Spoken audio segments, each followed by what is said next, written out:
So me and Goy want to do the 50s. Ooh, you went for it. I like it. Yeah. Okay.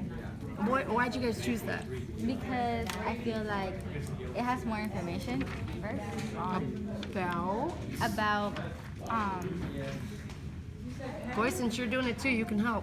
Okay, so we wanted to do the 50s because it really went into depth about like the inflation and the like after inflation, the income of families and how America grew richer, but poor families still were like behind the poverty line. So you like that. You want to focus on the idea that America as a country is rich, so people assume that people are rich. yeah. But after reading this, you're like, oh, America was rich, but that doesn't mean that people were rich. Do you think that's the overarching claim? Yeah, that's what we said. Oh, I America's like getting it. richer, I but poor agree. families are not. I agree. So you're starting big, and now you're going to work to the minutia. Each writer and reader works differently. I don't work that way, but it's okay. So what evidence are you thinking you're going to use? Well, our main ideas that we're going to use is the rate of inflation, income inequality, and growth of population. Oh, look at you. All right. So here's an idea. So a main idea, it is about the rate of inflation. Now you got to think, what is the author, because remember, rhetorical analysis is what's the author saying about it. What does the author, Mr. Brinkley, saying about the rate of inflation? It might not be explicit. It might be implicit. So it's 7 times the inflation is like, I guess, right?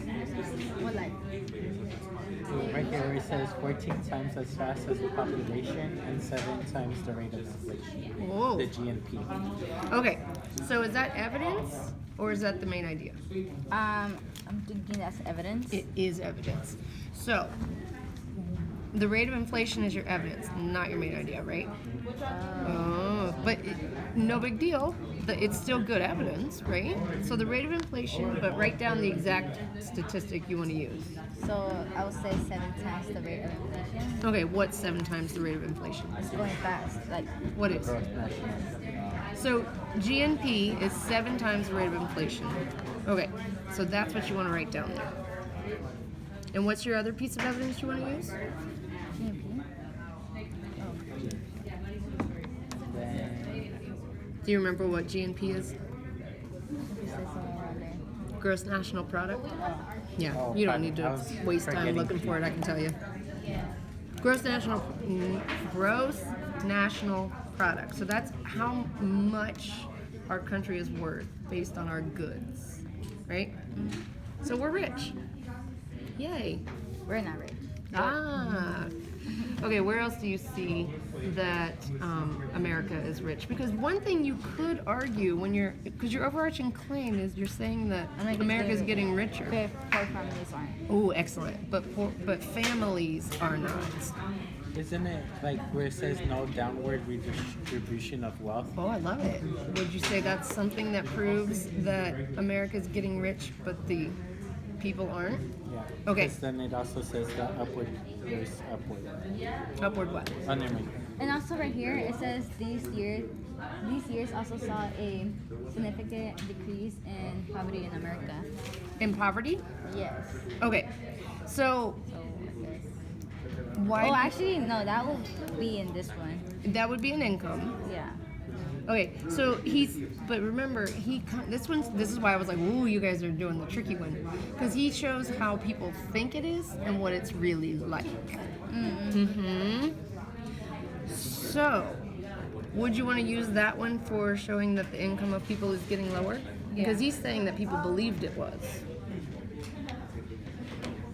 That kind of says that the income is going up, that people are getting richer. Or am I mishearing you? Was saying that. It is saying that the poor families are getting richer. It does say that because remember when we talked about this, he said this is what it appears to be, but in reality, he starts to dispel the myth. Oh, I read it wrong. Well, no, you read it right, but you forgot that he was proving what they thought it was. Yeah. So maybe, I mean, no big deal. That's part of like this is difficult. Sometimes you find evidence and you throw it out. I did that, right? I was like, dang, $5 to fill up a car? Like, that's exciting. And then I was like, no, it's not really anything to do with it. So let's see if we can find another piece of evidence. And what I want to ask you also is, if you're saying that America was getting richer and the poor people are not, are you going to organize it like, here's how America's getting richer? Like, he shows you how America's getting richer in this way and this way, and then he shows you how, so are you going to do it like compare and contrast? Then he moves on to show you that people are getting poorer. Is that what you want to do? Yeah. Okay, can you work on that? Yeah. And then I'll come back and see if you can come up with exactly what he says about how it's getting richer and how it's getting poorer. Okay. You got it?